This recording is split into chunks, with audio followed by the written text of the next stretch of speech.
Hey guys, welcome back. Today we're out at the range with a rather interesting device that I saw a peer and friend in the industry post about on Facebook, and we'll talk more about that and this device in today's video. But here's the device installed on an AR-15 with an M4 length barrel, and it's manufactured by Aviator Arms. It's called the X-1 Bi-Axial Recoil device for AR-15s. It retails for $400. I just recently purchased it. And if you would like to help support us here at the Military Arms channel, a great way to do that is to become a Patreon supporter. There's a link in the video description below. Also, if you enjoy the content that we produce here at the Military Arms channel, please take a moment to hit that like, share, and subscribe button. Also hit that notification bell. With all that being said, let's get started today with our thoughts on the Bi-Axial Recoil device, or we'll just call it the X-1. The X-1 retails for $400, is available on the Aviator Arms website, and it is relatively easy to install. When you get it, it will come in a box just like this one, and inside you'll have the device, which we'll talk about here momentarily, and some paperwork. And there's some interesting points in this paperwork. Pretty much this, it's called really fine print. And this is a bunch of legalese that you'll want to be aware of before you use this device. Assumption of risk. By purchasing and or using the X-1 or a firearm with the X-1 installed as a component, you assume all inherent risk and personal responsibility, including without limitation of liability, injury, property loss, damage, legal liability, or death as a result of improper installation, use, misuse, tampering, and or abuse of X-1. By purchasing the X-1 or a firearm with the X-1 installed as a component, you agree that this waiver shall be binding upon you as well as your next of kin, personal representative, heirs, beneficiaries, and assigns and shall inure to the benefit of Aviator Arms LLC and the successors and assigns of Aviator Arms LLC. It also comes with instructions that are clear. We were easily able to install it ourselves. They recommend a qualified gunsmith. I don't know what qualifies as a gunsmith, but if you would like to become a gunsmith, check out Modern Gun School. I do have a link down below. They're an accredited college. They accept the GI Bill, and they could probably teach you how to install this so it would be safe according to their their legalese that's on one of the pages. But it breaks down the installation on the this little white piece of paper fairly well. And in the box, you're going to find the device itself, which is this mechanism. And on top, this bolts to the pick rail. Inside is a spring that connects to a rod, which is how I'm able to pull it to the rear. Now, it doesn't alter the function of the AR-15, meaning the bolt hold open still works, the charging handle is still in place and required for operation. The only difference is now your bolt carrier, and that is the actual bolt carrier, will protrude from the rear of the action during firing or when the weapon locks open. When you hit the ping pong paddle, it'll go forward, strip around, the gun's ready to fire. So what is this? At first, when I saw it in video, I assumed this was some sort of charging mechanism. It is not. This is a safety indicator that you want to deploy before shooting the gun, and that's so you know where to hold it if you're going to hold it next to your face or next to your body. That's going to tell you about how far this recoiling mechanism is going to travel so you don't get popped in the jaw or the nose or the teeth or the kidney, the spleen, the stomach, or any other part of your body. But we did try firing this with this mechanism closed. They tell you not to do that, and we thought perhaps the reason why is because the violent action of this coming rearward might break the device, which very well may be true, but it did cause the only malfunction that we've had this afternoon with the mechanism. We had this collapsed, we fired it to see what would happen, and it caused it to short stroke. You don't have a way to put it against your body, so it has nothing to work against. The gun's just floating out there, and that's by design. Again, it's meant to shorten the overall size of the receiver. You can put any length barrel out here that you want. They say a 9mm version is coming, but right now it's intended for 5.56 and 300 blackout. So I know people are going to ask me, well, what happens if it does hit you? Is it going to hurt? Well, if it hits you in the face, I can almost guarantee you it's going to hurt. If you take a standard AR-15 with a stock on it and put it against your chin and fire it, it's not going to be comfortable. So if this comes back at any velocity whatsoever and hits you in the face, it's going to hurt. But what if you get hit in the stomach by it after it gets a run? Well, let's find out. Okay, it's a push in the stomach. It doesn't hurt, but it caused a malfunction. Now I have disabled the the safety device here. We'll put it right up against my stomach here. Doesn't hurt, but it does cause a malfunction. But now that I've felt it against my body, I can definitely say if you put that against your face and it clips you in the jaw, it's going to hurt. Hit you in the nose, might break it.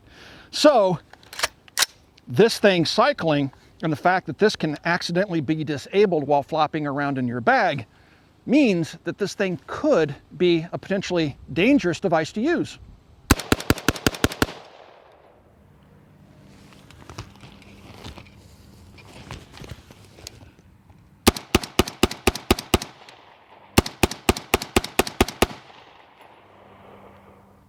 When I first saw this device, I was curious about how it might complicate the field maintenance procedure for the firearm.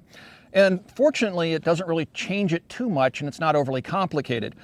So there's a few things I want to point out about the operation of the device. First of all, if you look at the rear end here, there is an end plate that is held on by a castle nut that is supplied by Aviator Arms.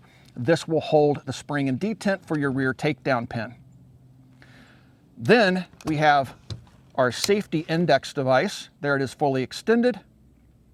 We can rotate this device in such a way that it will not engage with the rear of the mechanism. So then I can pull the mechanism out and it will not automatically deploy upon firing. So to take it apart, you're going to want to first make sure that the weapon is safe. So you're going to drop the magazine out, pull the bolt to the rear, you use your standard T-handle charger, and it is empty. So now I can begin the takedown procedure. To do that, you grab the rear of this, pull it rearward, that's your recoil spring and rod, and just let it go up somewhere like that.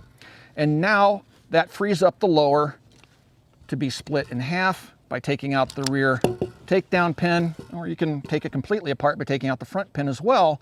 And now you just take it apart like you normally would an AR-15. So again, it doesn't overly complicate the process of field stripping. Putting it back together, obviously you just reverse the process, put your T-handle back in there, take the bolt and carrier, plop that in there,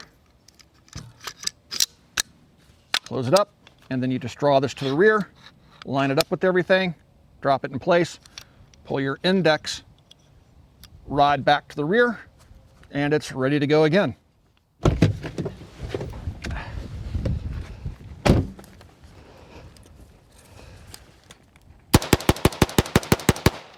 The purpose of the X-1 is to shorten the size of the receiver of an AR-15. Now, there are other products on the market that accomplish the same thing, but before I start talking about them, the manufacturer recommends that before you use this system, you deploy the safety device and then start shooting so you know the safe distance so you don't get whacked in the face or some other body part with the X-1. So there is motion required before you would use this. If you want to follow the manufacturer's advice, you'd pull it out of the bag, deploy this, flip it on fire, and then start shooting. So there's another product out there I don't have an example of here this afternoon, which is the Law Tactical Folder. The Law Tactical Folder will work with a standard AR-15 lower like this system. It allows you to fold the buffer tube to one side of the receiver, and the manufacturer of this would anyway argue that this system is faster into action because you're not required to open a buffer tube. Well, I already pointed out the fact that you have to deploy this if you're going to follow the manufacturer's advice, which that same motion you could just flip open the Law Tactical. Now the Law Tactical will fire one round before it will stop working, then you can extend it and then charge the weapon and start shooting it again if you had to fire that one shot in an emergency situation. So there's a Law Tactical Folder that competes against this mechanism. There's some other products on the market as well. Another one that works with the standard AR-15 lower is the Brownells Brn 180. And this is an upper assembly that again will pen to any AR-15 lower. This one has a Brownells specialty lower, but it uses the same pen pattern as a standard AR-15. But this contains the entire operating mechanism inside of the receiver, and I think that's the critical flaw with the Aviator Arms X-1. You have the entire bolt carrier assembly and other components extending when you fire it, and in an emergency, you do have to be aware of how far away from your face you're holding that mechanism or your body so you don't induce a malfunction. With the BRN 180 that pins to an AR-15 lower, you can fire it folded just like this, or you can extend the stock or brace and then fire it like this. Something you cannot do with the X-1. You can't affix a stock or a brace to it. Another solution, albeit expensive, is the SIG Vertus. Once again, this is a fully contained mechanism that gets rid of the buffer tube of a standard AR-15. This upper will pin to a standard AR-15. I did it with my MCX way back in the day when I first got it, but you can pin this to a standard AR-15 upper. But the downside is, again, cost. Finding just an upper to use with your AR-15 lower could be a bit difficult and expensive. Finding the entire firearm, again, a bit difficult to find and quite expensive. Another product on the market that's attempted to shorten that distance or the length of the receiver is the Maximum Defense. In this case, SBR, it's not a pistol. So this is an SBR. It has a very short stock, a very short buffer tube that has a buffer and spring inside of here. And this stock can be deployed by simply pulling on it, and that would allow you to both fire it collapsed or fire it from the shoulder. So there are a number of different solutions out there. This is not inexpensive either, the most affordable of which being the BRN 180 upper assembly, which can be purchased from Brownells, pinned again to any AR-15 lower. You may be wondering what would happen if you put a traditional baffled can on this mechanism. Would it work, or would it over-gas the system and cause some sort of a malfunction? Well, in our experience this afternoon, it really doesn't change the function much at all. The gun still seems to work just fine.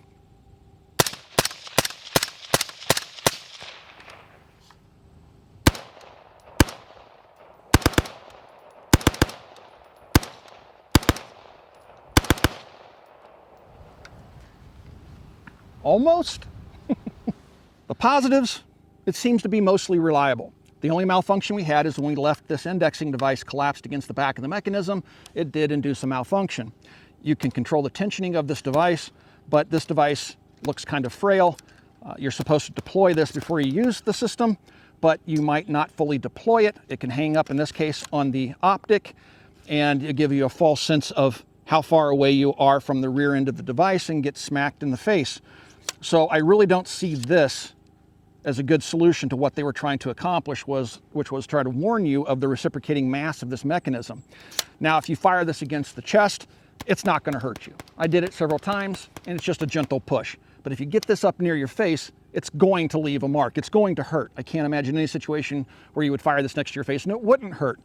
And if you would like to use this as one of those, new popular face indexing pistols, don't do it with this, because there's just too much danger of actually having something hit you in the face, including this mechanism. If it's left where it can engage back here, when you fire it, it's going to draw this to the rear. You have your face here, and this is going to hit you in the face. So, there's just too many negatives to the system. I understand what they were trying to do. I mean, if it's left at rest, it's very small. If you have a very short barrel, in a backpack, it isn't going to take up much space. The problems arise when you actually try to use this device, and that's why I just can't recommend it. It's $400 I'll never get back. All right, guys, if you'd like to support us here at the Military Arms channel in our effort to continue to bring you solid information like this, please consider becoming part of our Patreon family. There's a link in the video description below. You'll get direct access to me. I answer all private communications. Also, you'll get early access to videos like this.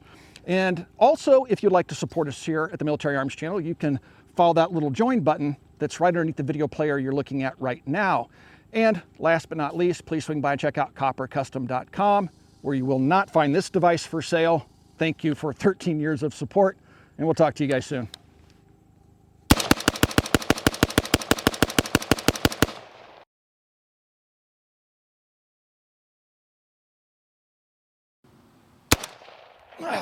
Didn't put out the indicator.